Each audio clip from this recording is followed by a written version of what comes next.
And President Trump is downplaying concerns about dwindling defense stockpiles, even as some within the administration have warned about supplies of air defense interceptors and precision-guided weapons. So joining us now is Bradley Bowman. He is the Senior Director of the Center on Military and Political Power at the Foundation for Defense of Democracies. Thank you so much for joining us. I know that you've written about the need for the U.S. military to rebuild its munitions supply. Can you talk about the United States' readiness right now in the event of a potential escalation in the war?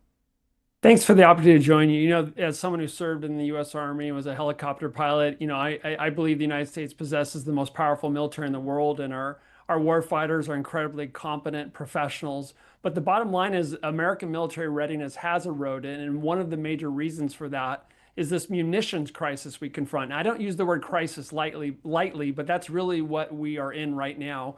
As Real and Retired Mark Montgomery and I published in the piece this morning, we have some of the world's most advanced weapons, but we don't have enough munitions. And why is that? The reason is for years we devoted insufficient budgets, defense spending, to defense in munitions, and that resulted in decreased production capacity and smaller arsenals. And let me just give you some quick numbers to put this in perspective. According to a Wall Street Journal report in April, the military fired during this conflict with Iran, just until April, 1,000 of those Tomahawk cruise missiles that you've all heard about. To put that 1,000 in perspective, in fiscal year 2025, we only bought 38. 1,000 fired, bought 38 in fiscal year 2025. One more example, we fired 1,100 of these JASSM extended range air-launched munitions. And according to the New York Times, only 1,500 of those or less. One more last example, during the 12-day war with Iran, not a 12-month war with China, the 12-day war with Iran, we fired 1/4 of our terminal high-altitude area defense interceptors. Why is that? Because in fiscal year 24, we bought 11. In 25, we bought 12. And so if you talk with some on the far left, they want to say, oh, we're going broke on defense spending. No, well, actually, we're spending near post-World War II lows on defense as a percentage of GDP, and we're now paying for it with an insufficient stockpiles of munitions. And as the president, and we're reporting the president downplaying concerns about our stockpiles, some in the administration warn that our arsenals are too small.